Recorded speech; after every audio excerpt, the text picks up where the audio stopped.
Thank you for joining today.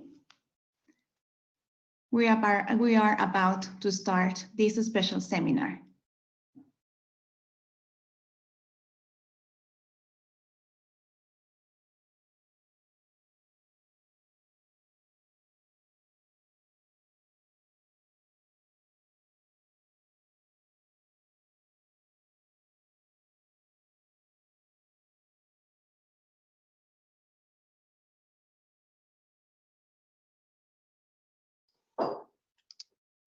Hello, Catherine. How are you? This is Bruno. We met last. Hi, Bruno. Yeah. Yes. How are you? I'm doing okay. How are you?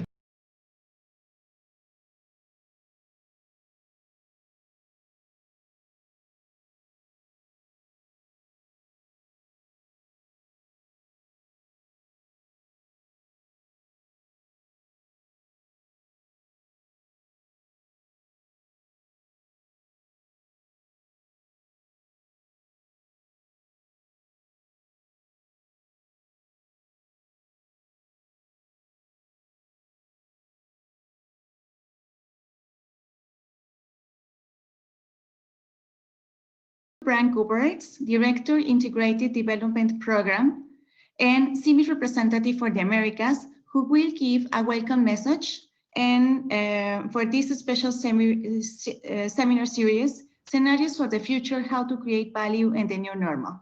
Dr. Brian Kuberts, the floor is yours. Thanks, Isabel, and good morning, good afternoon, good evening, all of you. I don't have to repeat that these are special times, but right when I connected to this seminar, I was reflecting that, yes, these are special times, but I don't know if it happens to you. Even in these special times, I'm every day very grateful that this job is allowing me to meet and work with fantastic, inspiring women and men all around the world. And Catherine, who will give the seminar today, is for sure one of them. She has been collaborating with several of you. Bruno just said hello. So Catherine, you have been a valued collaborator of CIMMYT and in different parts of your journey. So to not take away more time, Catherine, and I hope I say this right, Nakalembe is the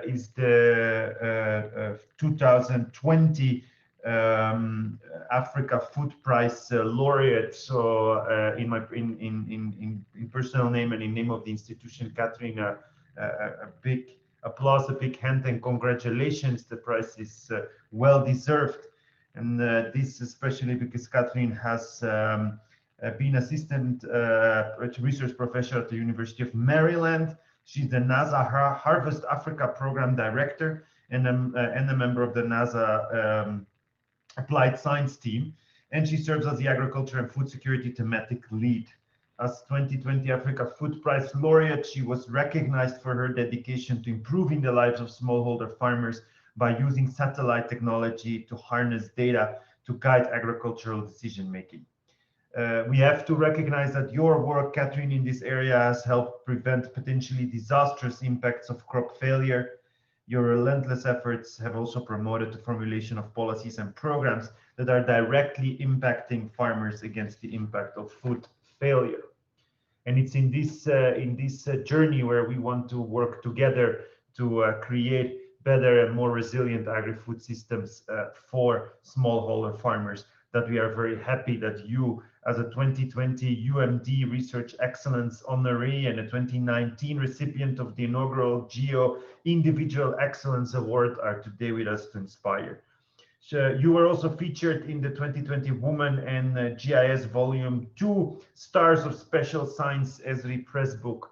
And this for sure shows that you don't only look at the stars or use the stars in your work, but you are a star yourself. So thanks a lot for joining us, and over to you.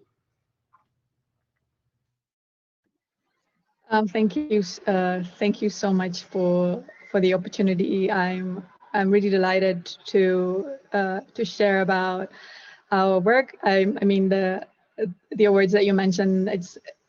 you know, they might have my name on them, but I think the work that we've done is, you know, teamwork, and there's a lot of lessons that have been learned over the years that have enabled to make that information useful and bring it into different perspectives. And I remember in the beginning when we're starting to work in Tanzania, Urs, who I think is on the call, is one of the first people that I met who was from CIMMYT, and it was really exciting because we were testing all sorts of technology, and I didn't know what direction it would lead, but you know, through the huge network of individuals who were, you know, developing remote sensing based technologies and tools, you know, it kind of helped us and myself figure out how to make it relevant and useful for smallholder farmers. And so today I'll share a little bit about our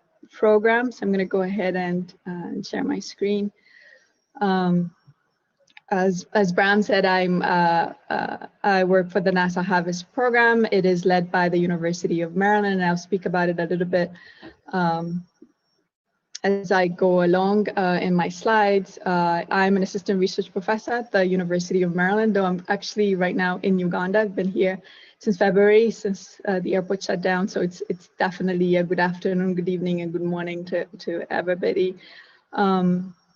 And so just to give a little bit of context, and I know that I'm preaching to the choir here because CIMMYT is heavily involved in trying to do work that's advancing food security directly with farmers, but kind of a brief, very generic background is that we all know that many African countries are working, you know, and are struggling to ensure food security for their population, and with weather and climate change and the impacts, it's making things a little bit harder. It's you know, climate change is exacerbating these vulnerabilities in many sub-Saharan African countries. So like you've seen, you know, in the this year, last year, and the last couple of years, extreme events like floods, landslides, cyclones, droughts, you know, are common occurrences.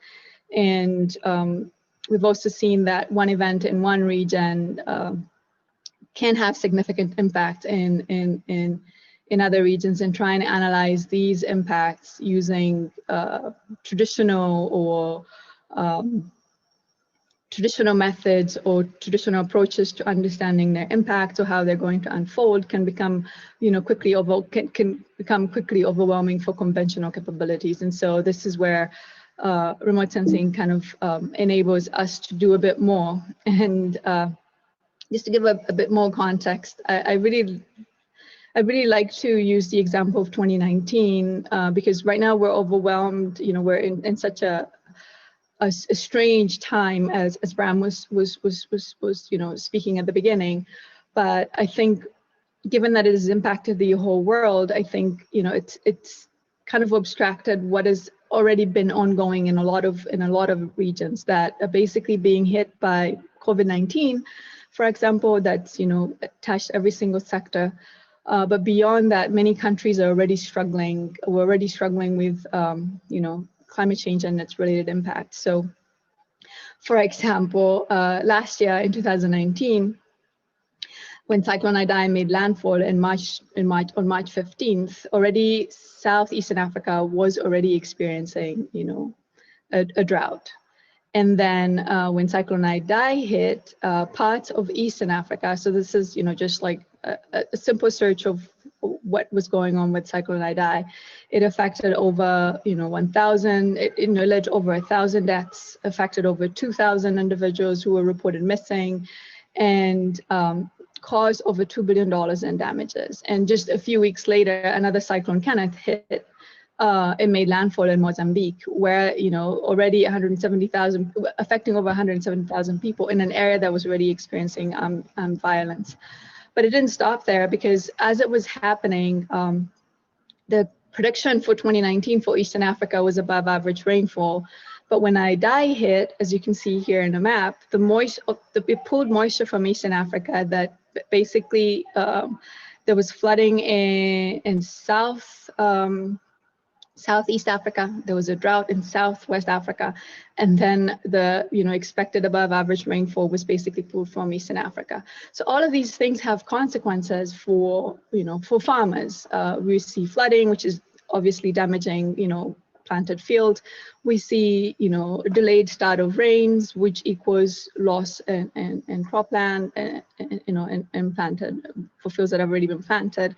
We see droughts here, and so it's incredibly challenging to kind of keep track of all of these things and then be able to plan accordingly. And so just the severity of for example, the drought that happened in Eastern Africa, the reduction in rainfall it basically ranks among the top in the last 40 years. And this irregularity in rains and its distribution, coupled with high temperatures, basically for parts of Kenya and Somalia, they reported complete crop failure in some regions. And so crops weren't able to recover. And I kind of put together this timeline, like just showing how after, we have droughts, we have a cyclone, another cyclone, there are floods and landslides reported in Uganda, then there's crop failure in Somalia, Djibouti, Uganda, Tanzania, Sudan, then we have heavy rainfall following, the crop failure. Then we have another cyclone, which led into the 1 in 70 year desert locust invasion that it's countries that are still trying to overcome. And so this is of course coupled with the fact that there are still huge uncertainties in we can track all of those things, but we still don't know where crops are growing and how much is growing, the potential for for shortfalls. We don't know when it's going to happen. We don't know where a surplus is going to be, and there's an increase in yield variability, and with climate change and conflict and lack in access, it just makes it really incredibly challenging. Yet, even though we have advanced remote sensing technology today, we're still unable, there's still decisions being made without taking advantage of those data. And so our work, and I think some of you might be familiar with GeoGLAM, which is the Group on Earth Observations Global Agriculture Monitoring Initiative. It forms the umbrella for almost everything that we do under food security under the NASA Harvest program. So Harvest is the US's contribution to GeoGLAM. And GeoGLAM was started to increase market transparency and improve food security by producing and disseminating relevant, timely, and actionable information. And one of the initial initiatives of the GeoGLAM initiative was starting the crop monitor for AMIS, which was basically a crop monitoring initiative focusing on big producer countries that produce major crops of wheat, maize, soy, and rice. And this has been ongoing for a couple of years now. But as this was starting, it was pretty obvious that yes, we can monitor where the food comes from, but then what happens to areas that are at risk of food insecurity? And that led into the establishment of the crop monitor for early warning. And to date, we have, we have the crop monitor for AMIS, which focuses on the larger producer countries that you see in blue here.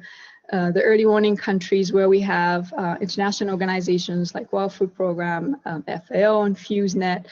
They use the same approach to make assessments. And I welcome you to check out this link to see the story of the establishment of the crop monitor. And then, so while all of this was happening, it made sense to have this kind of approach at the national level. And this is, the time when I made goals in Tanzania. We were starting to start the crop monitor for Tanzania under the STARS project, which is aspiring a transformation in agriculture through remote sensing. And so the process that was developed at the global level was implemented at the national level. And Tanzania had its first crop monitor bulletin, I think around 2015. So the idea is that the country uses, the same tools and technology we have access to produce its own bulletin. And then it worked really well. We scaled the work into Uganda and in Kenya in 2016. And there's one currently in development for Mali and Rwanda as well. And so the assessments, I'm hoping that some of you have seen some of these these maps before, but they kind of give a synthesis of what's happening across the region. This is just the crop monitor for early warning combined with the one for AMIS, which helps you kind of, track how things are going. And this is the assessment from September 28th, 2020. And so you can know, where things are bad and how, that could translate. And this is just, purely looking at crop conditions. And on the inside of the crop monitor for early warning, you can see that there's a focus in Africa as well as Southeast Asia. And we kind of break down, depending on what the conditions are, we break down the contribution of that specific crop to, to food availability, for example, or to production for that country. One of the really unique and interesting thing has been this crop monitor special report that started, I think, around 2018, maybe early 2019. And what these do is when there's an event, like for example, the cyclone or, extensive dry conditions, we try to go into detail about what that event means. So this is, looking from a global perspective and then providing detailed assessments using remote sensing technology. And then in 2017, the Harvest program was established, and basically, as I mentioned before, it's NASA's contribution to GeoGlam, and our goal is to enable an advanced adoption of satellite Earth observations to benefit food security and agriculture. And we want to be able to inform policy decisions, enhance operations planning, crop monitoring, evaluations, through leveraging Earth observations by improving methods as well as access to the data and tools. And some of our cross-cutting themes and that we have, Harvest is a consortium of over 40 partners, and these partners are doing different things, sometimes that are, cross-cutting and contribute to each other's, each organization's goals. And so we have individuals who are focusing on yield and crop conditions monitoring, early warning, markets and trade, advancing methods for crop type and crop area measurement. We have a strong US domestic strategy, as well as Africa. So when we started, our main focus was Eastern Africa. We're working in Uganda and Kenya, Tanzania, and starting out in Rwanda. But then around 2018, we started to work in Mali. We've been able to recently do a rapid mapping for Togo. And so even though it's Africa, we still, are working in a lot fewer countries, except through the global initiatives where we monitor what's going on in broad areas. And we're more and more leveraging emerging technologies. What we were able to do in 2015 and what we're able to do now is very different, especially in the smallholder context, because we have access to much higher resolution data, and I'll speak to that a little bit later.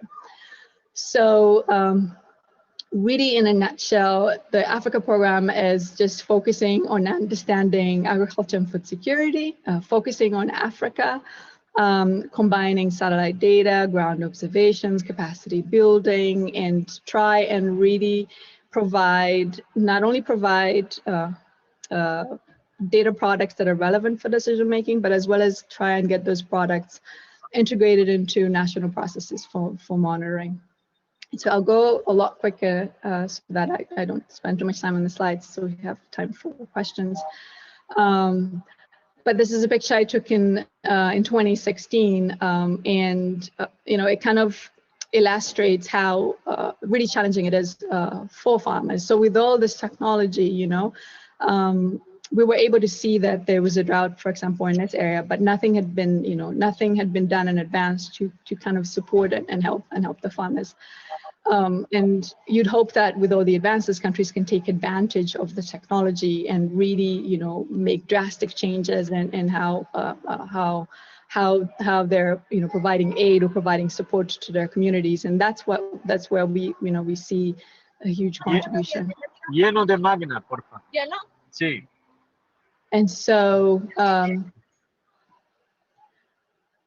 being that we can use the same data and study different countries and study different landscapes, I think it's the power of satellite data. But now that we have higher resolution data and have you know, a lot more powerful computational capabilities, as well as, you know, the advancement in machine learning, applying it to these data has made it possible to provide really, really important and really useful insights that we didn't have before. And so initially when we started out, we focused a lot on capacity building.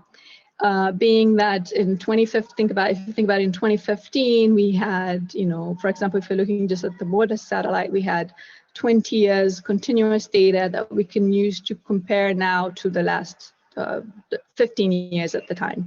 And then you could tell that things are really bad compared to, you know, the last 15 years, or things are, you know, doing pretty reasonably well. And so we wanted to bring those tools into national efforts, as well as trying to, you know, make higher quality as well as higher resolution, for example, cropland and crop type maps. And so at the beginning, if you look right here, I think that's schools over in the corner. We were working in Tanzania. This is around 2014. And our focus was on capacity development. So leveraging, for example, the global culture monitoring system, the crop monitor system, the early warning system with which you can use to access rainfall and temperature data, methods for data collection using, for example, ODK, and developing forms that would be useful for monitoring initiatives.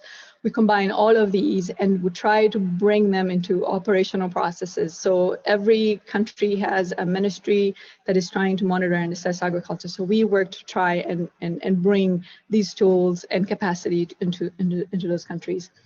And I did show this graph before, but this is like kind of the overview of all the bulletins that are nationally owned. This is for Rwanda, this is Kenya, this is Uganda, this is Tanzania, this is one for Mali, this is from August of 2020, and they're developing one for September and October, because they're still, you know, trying to figure it out. But it also led to the establishment of the Eastern Africa Crop Monitor, because we were getting so many and we wanted to be able to synthesize the process. So how do you get from national to global? The step here is critical, because the organization that runs this Eastern Africa Crop Monitor, it's called ICPAC, the IGAD Climate Prediction and Application Center, is kind of the to-go-to for information on weather and climate, and they do this, you know, continuous assessments every 3 months that, you know, a source of data for countries. So integrating that really made a huge contribution, not only to the country processes, but as well as to the global process. And just to kind of show you, so the countries, what we've done is they're trained on how to use the system, they work with it on their own, and then they adapt their bulletin, how they take whatever parts of the systems they like and make it into their own. And then more recently, or I mean, not that we haven't been doing it, but it's now, you know, more feasible to develop real robust data. We've been trying to improve the baseline. So a lot of countries where we work, we have, you know, outdated cropland and crop type masks that are required to do, you know, crop specific or cropland assessments of condition. And so we've been focusing on doing this, but I'm speaking to the choir again, it's incredibly challenging to monitor smallholder agriculture with remote sensing, particularly because of the small fields or the different crop mixes. We have all these things that you can't necessarily measure with remote sensing, except if they're you know, extensive, like pests, for example, and disease.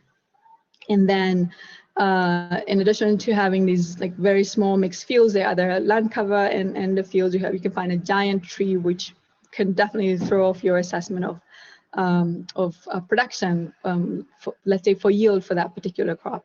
So I just have these pictures here to show you, like, these are, you know, incredibly really tiny fields. There are beans in this particular field. How would you assess, for example, yield for this field using satellite remote sensing? How do you assess yield for beans versus for maize? How do you, if you're looking at, for example, vegetation and disease? And then this is a picture I took in Mali. This is everywhere in Mali, where you have giant trees growing in the field. You can see all of these dark spots in this particular planet scope image. Is a 3 meter resolution, approximately 3 meter resolution image, you can see all these tiny trees. So when you're looking at conditions in this field, easily you would get, a much higher, for example, NDVI, those who are familiar with it, which has nothing to do with how the field is performing, but rather because they're giant trees in the family. So like those things that I kind of spoke about, it like kind of summarize in that we're using satellite technology, taking advantage of all the time series, trying to do it at much higher resolution, because now we can, we can use all this data as quickly as possible with cloud computing, machine learning, provide products like crop plan, crop type, crop condition, and we're also trying to develop yield models, which are really lacking because we don't have access to ground data, for example. And then through our capacity and working with national agencies, we're trying to influence not only policy, but try to figure out a way of getting that information to the farmers through our partners. And just so like, to just show some examples of how we're trying to get and do this in a smart way is through lots of training. We have networks of extension of agents across, this is in Mali. We have two groups trained two groups in Tanzania. This is in Morogoro, in Iringa. This is a group that works in northeastern Uganda. This is a group that works in western Uganda. And then this is the team at the Ministry of Agriculture in Kenya, in Tanzania. And so we're trying to figure out a way of how can we make this sustainable and scalable. And more recently, we've been developing a method. And actually, one of the reasons why I'm giving this talk today is one of the partners and this approach that we're thinking about would be CIMMYT. Like, how can we accelerate collecting data, and then how can we integrate other data, like data on pests and diseases, using machine learning, and AI to be able to, provide products about, for example, how far widespread, for example, a pest is.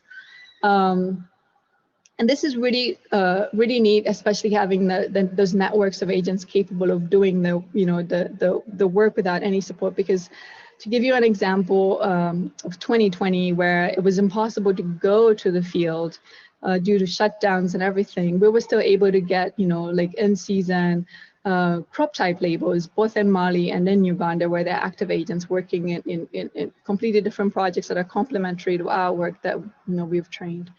And so just all of these things together to show some recent examples.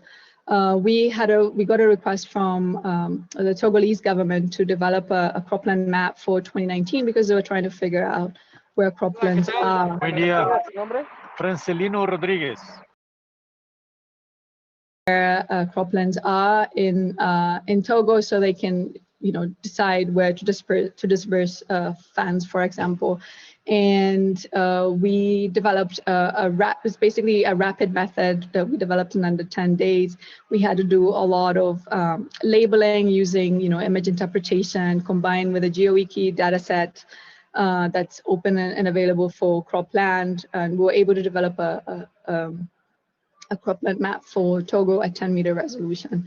We're also experimenting with trying to do very high resolution cropland mapping. So this is using PlanetScope imagery at 3-meter resolution. And our AI lead, Hannah, is testing out how to develop, how to be able to do field segmentation, as well as looking at conditions within fields at that very high resolution.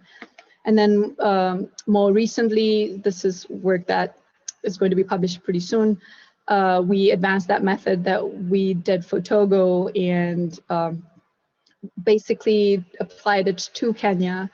And we have a 2019 cropland map, and updated the most up-to-date cropland map that you can find for Kenya, I believe, and as well as a 2020 in-season cropland map for this is Busia in Kenya, where we had ground data. So just quickly, some examples. These are some of our older examples of impact.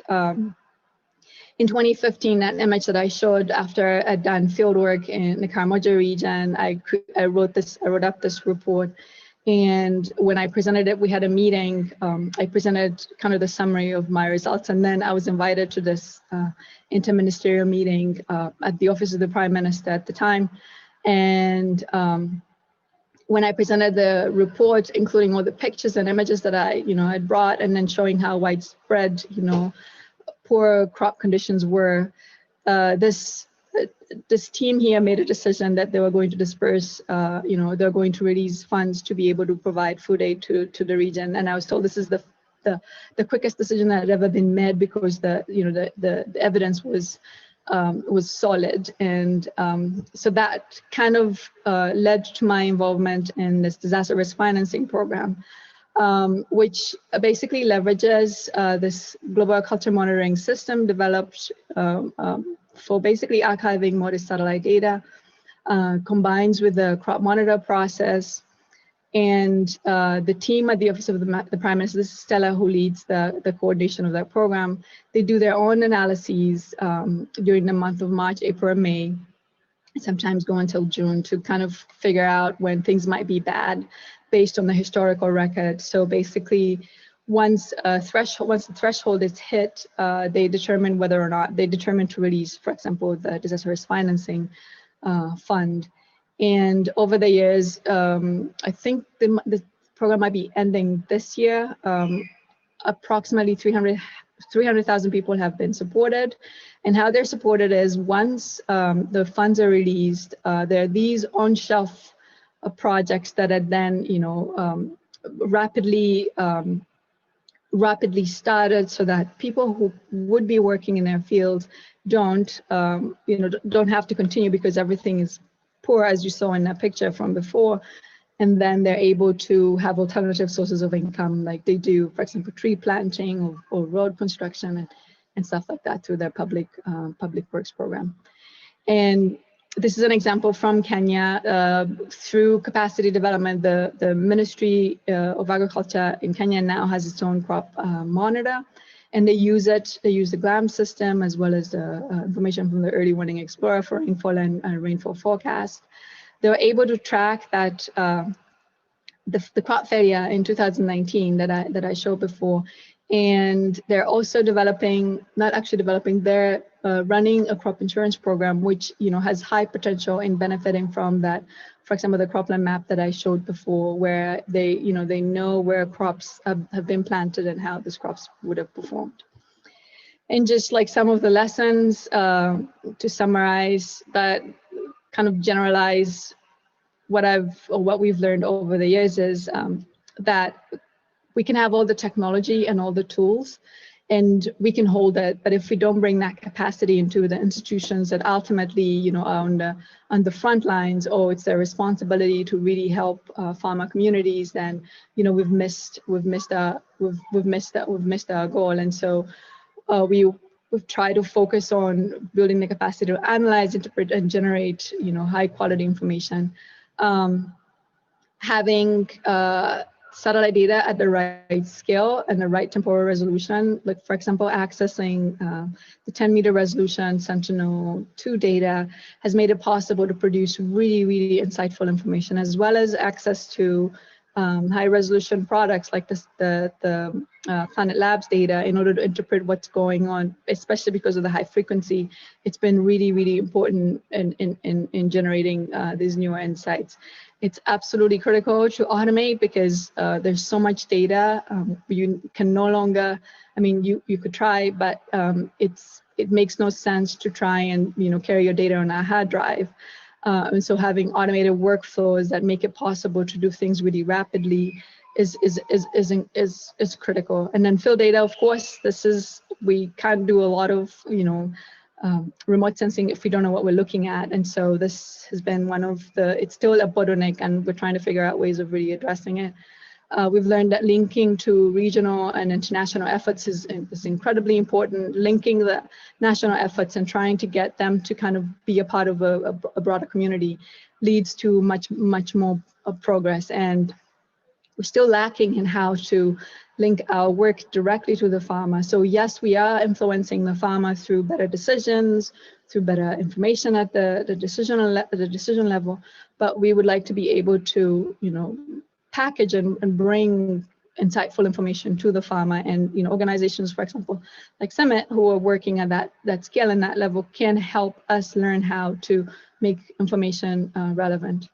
And then, of course, working with the private sector, they're building a lot of analytics on products that are made available and accessible, and so it becomes important. And they provide services like insurance and supplies like fertilizer and seeds. It becomes really, really important. And so, as we're focusing on trying to make our products accurate, valid, and updated as soon as possible, we're also trying to make sure that we're building capacity, that we're changing how things are being done, particularly currently we're focusing on trying to improve how we get ground data, which is a big bottleneck. And of course, it wouldn't be possible, all of this work wouldn't be possible without partners. And we have so many. This is actually, I don't think it's an updated list of partners who we work with, including CIMMYT. And I think that's my last slide. Thank you. Thank you, Catherine. Thank you very much for this nice presentation.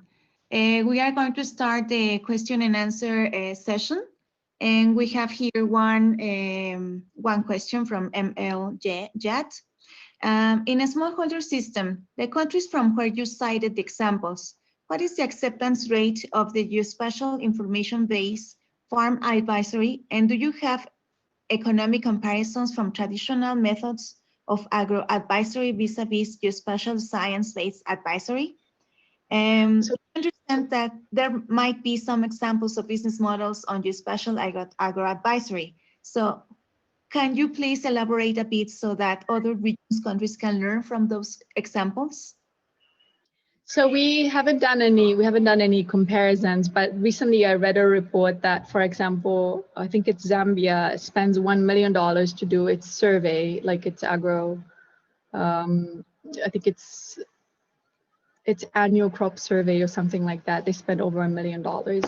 And I think, I haven't really read the details, but I'm assuming based on my experience that there are ways that you can make, if you had a blend and take advantage of, the data that's available right now, it could be done at a lot lower cost, as well as it would be more rapid and the data will be available sooner rather than later. So one of the things I think about traditional surveys is a lot of them are like annual surveys, and when they're done, sometimes the data is not available for months, sometimes years, because of security and many other reasons.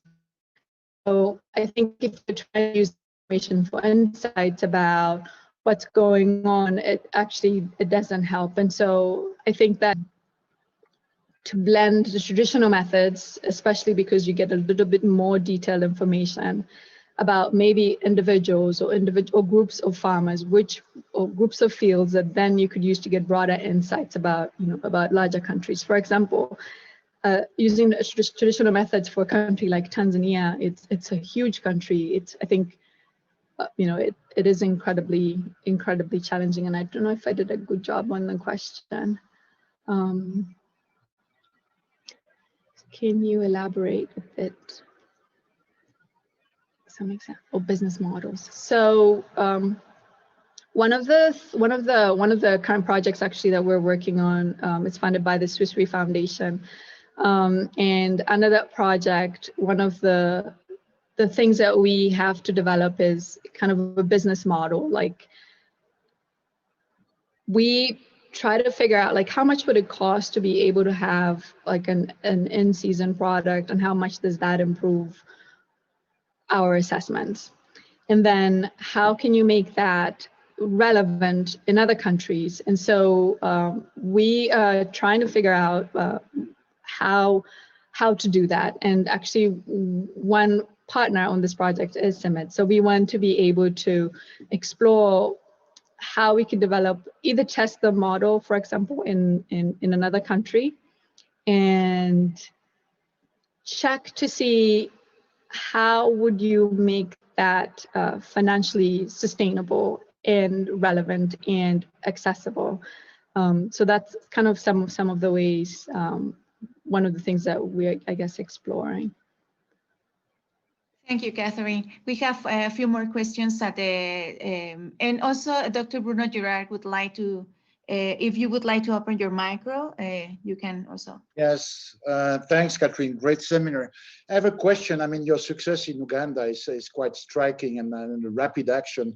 But in Africa, often you have silos, sectorial silos, government silos in different ministry. Traditionally, remote sensing experts are working with the Ministry of Environment, while you are working on agricultural issues. How successful is NASA Harvest in trying to bring those people together for problem-solving perspective in terms of food security? So you raise a really critical point. I can say, for example, in all the countries where we've been, the ministries of agriculture, yes, they should have a linkage, for example, with the MIT agency, but it's not very clear. Like one of the challenges, like in Tanzania initially when we were starting out, was how do they access rainfall information from the ministry, from the MIT agency, and make it useful in their analysis, because the MIT agency is the official organization that should, provide advisories and all of these things. But the data is not in a way that you could combine it, for example, with satellite and DVI and say that, okay, based on the forecast or based on, the last 30 days, this is how things might unfold, and this is a very qualitative assessment. It is not possible because there's not a straight linkage. So the Met agency produces a paper forecast, and then they publish it somewhere. Then whoever in the Ministry of Agriculture or in the Ministry of Environment who does some GIS and remote sensing does not really have access to the raw data. And so what we've been trying to do, like with the crop monitor process, is when we are beginning the bulletin discussions, is we try to have them collaborative. So I mentioned that the one, for example, for Rwanda is still in development. In Rwanda, it's a combination of the Rwanda Agricultural Board, MINAGRI, which is the Ministry of Agriculture. There's the MID agency, and they're also trying to link with the statistics department, NISA. And the idea is that each of these, so when we, like, for example, when we do our trainings, is we all sit together and then we try to combine these data sets to get a clear understanding of what's happening in one region. That doesn't mean, of course, that it just, automatically they run with it. But once they agree on how to structure the bulletin, which becomes like this, prized bulletin, then everybody wants to contribute. And in Tanzania, this paid off because there's a person who's within the Ministry of Agriculture who's also, I think, seconded from the Met agency. We have somebody from the Ministry of Trade. And so having like that kind of working group setup, makes it work a little bit, but still there, it's not a very strong bond. And I think it's something, as we're working out these relationships and trying to make linkages, especially through, if you think about it as through the umbrella of GeoGlam and reaching out through Geo, we're trying to, kind of illustrate and elaborate how it can be done if they work together, like if the ministries work together. So I've been, over the years, from all the lessons that I've learned, I've kind of put together this framework to kind of bring to, if I were to meet somebody who's like a director of the National Security or something like that, I can say that, this is how the system process would work. You need this ministry, you need this system, you need these data, you need to work all of these things out. And hopefully, this will be useful for, if they really want to improve what they're doing. Thank you, Catherine. There is one more question from Abdu. Currently, the East African desert locust is creating havoc in the region. Any work or collaboration in alerting or giving early warning to these countries? How is your work synchronized with FAO early warning system? So actually, right now I'm supposed to be on a locust working group call. We have a group that started in February. In February, I got a text message from Uganda, because the locusts were not yet in Uganda at the time. It was early February, and we wanted to know, like, can we track the locusts with satellite? Can we do damage assessment? And so we have this working group that's been ongoing, and FAO is a core partner in this. We get an update we have an update today from the lead at FAO. And then we've had people who are exploring different methods, for example, making data available that's relevant for establishing where breeding grounds are, like soil moisture and vegetation condition. We've had people exploring how to use like ecostress, newer satellite data, because it's been kind of challenging to use like everyday vegetation indices, because I didn't do a good job explaining in the beginning in my presentation, but there was like anomalously, it's just so green that the locust cannot eat enough of the vegetation to, for us to have a clear signal with remote sensing that there's, locust damage. And then there's one of the other partners on that group is Plant Village, who have made available all their data on the Locust Hub. And everybody who's on this working group everybody has access to it. Actually, it's a public data set, and we're trying to use that data set to track. There've been other teams that have explored tracking locusts. I think Plant Village has done everything from having a team on the ground trying to map where locusts have been seen, as well as trying to track where they would go next by installing like microchips on the locust. So yes, we're definitely in sync with FAO on that. Thank you. There is one more comment from Dr. Kevin Pixley. Fascinating to see how far this type of work has progressed since he last saw a similar presentation. So his question is, how can you comment on access to this data? Are all such data public, or are there conditions, terms, cost for use? So all the raw imagery that we use, primarily excluding the data from Planet Labs, the data from Planet Labs, we're accessing it through an agreement with Planet and NASA that we're exploring how to use it. But Sentinel-2 data, Landsat data, the MODIS data for looking at the conditions over time, it's all free. I say free in quotes because you need internet access.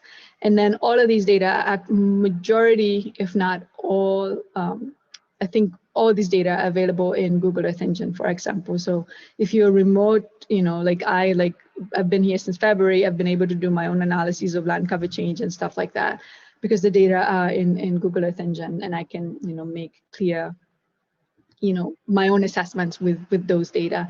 But the products, for example, the rainfall and temperature, it's all accessible. You can download if you wanted you can access the TIFFs as well as the CSVs for be it forecast as well as historical data. Same with the NDVI data. So if there is a specific data set, a remote sensing based data sets that you want, it's accessible. The model that I showed for Togo is currently open and it's available online. I can also share a link to the paper as well as the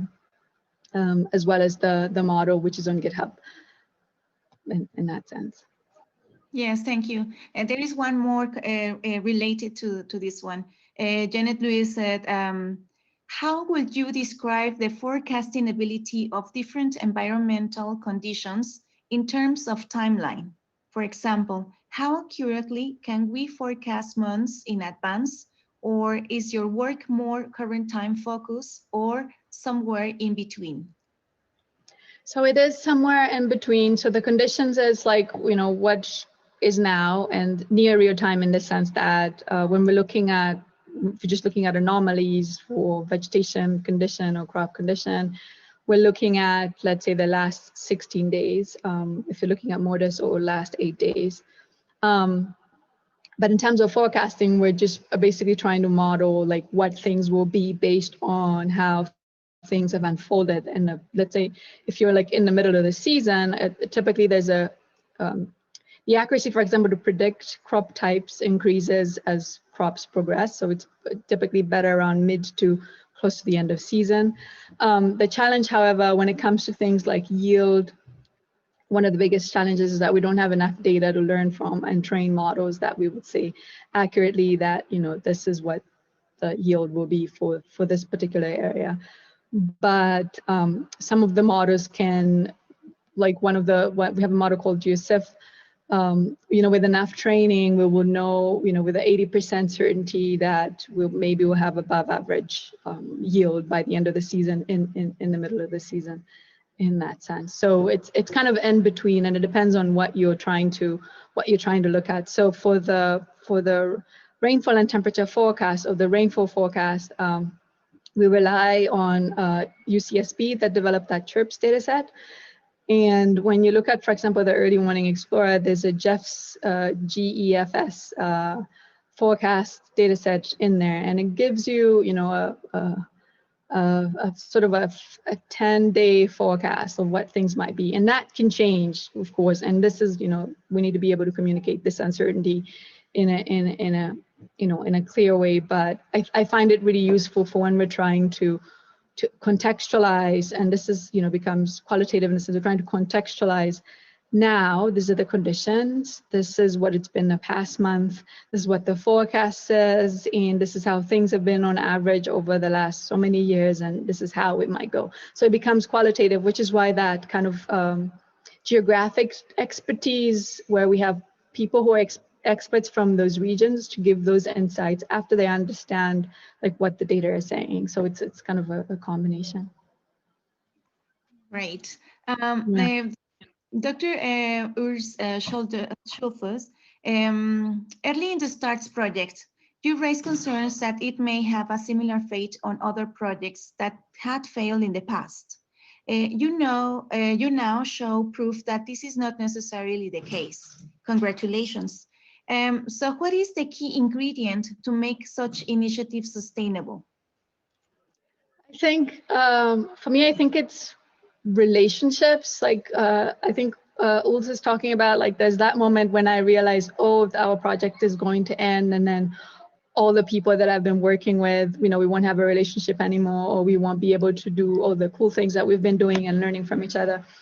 But I think having that relationship, that even when there's no funding stream, we can still communicate and share information, and like actively seeking a way to improve on what we're doing, rather than once it stops, we move on, I think is the key ingredient in that sense. Also, the other thing that I learned, like for example, the work in Uganda, it was all purely funded by a project that was in country, not by our project.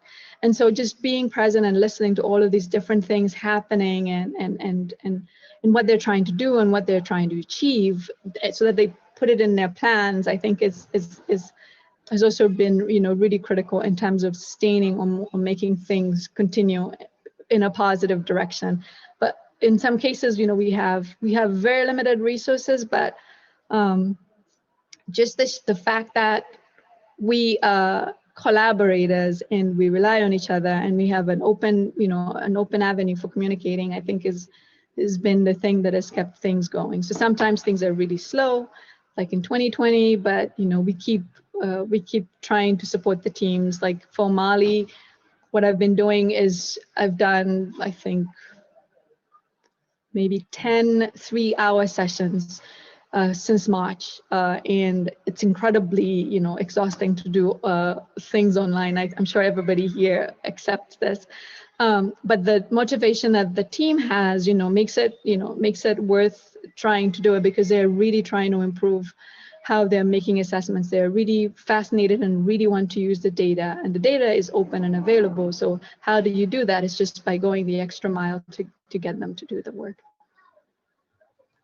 Thanks. Well, there are no more questions in the chat box, so we open the floor if anyone wants to open their micro for a final comment or question. Or you may raise your hand.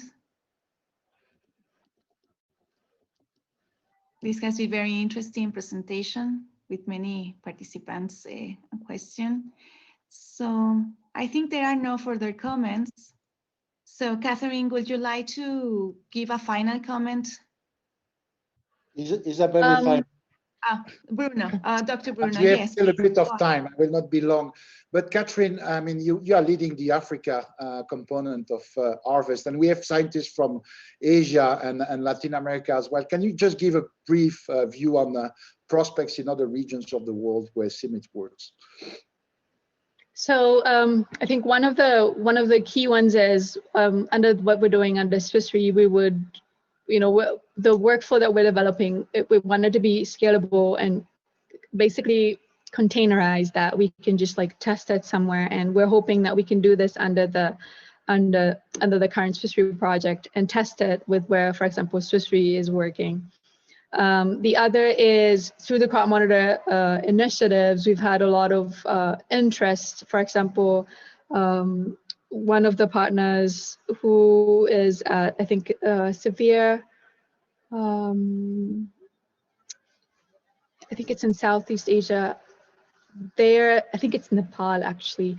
They were interested in, in developing their own crop monitor. But one of the foundations, I think, is having like good partners who are interested in getting things going, because it's impossible, of course, to be everywhere, and it's impossible to do a really good job when you don't understand the landscapes and how things work.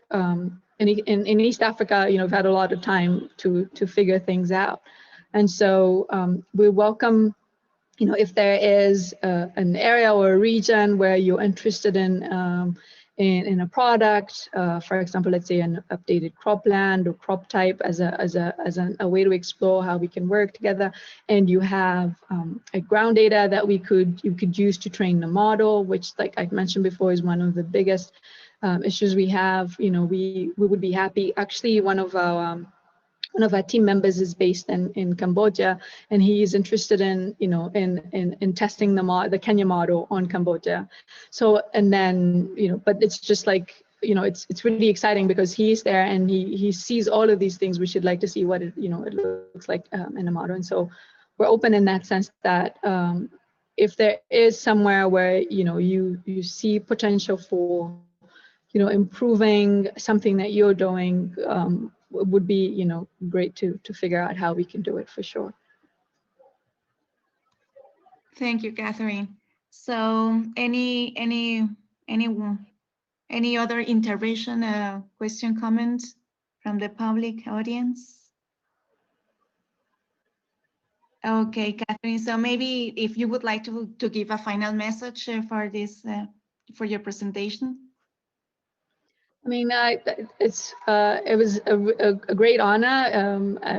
I'm thankful that I had the opportunity to talk about our work. It kind of inspires like other ideas, and when we talk and when you get like really good questions. And so I'm really grateful I had this opportunity, and I'm hoping that we can really start to have a more a stronger collaboration, and I look forward to. There's a high probability that our partnership and that we were discussing a couple of weeks ago on ground data might actually kick off. So I'm really excited to familiarize myself with like some of the data that that CIMMYT is collecting, and how those data can be useful for what we do, but as well as the kinds of insights that we could provide to make it more tangible, as well as learning from CIMMYT how to make stronger, clear linkages with farmers. I think is like one of those things that I'm particularly interested in, and I'm thank you so much for the opportunity. Thank you very much, Catherine. On behalf of the CIMMYT scientific community, we very much appreciate our distinguished speaker of today, Dr. Catherine Lilian Nakalembe, for her nice presentation of this NASA Harvest Africa program work. And once more, we congratulate for the 2020 African Food Prize Laureate, recognition laureate. So thank you very much, Catherine. Thank you very much to the audience, and stay safe and sane. Thank you very much. Thank you. Bye-bye.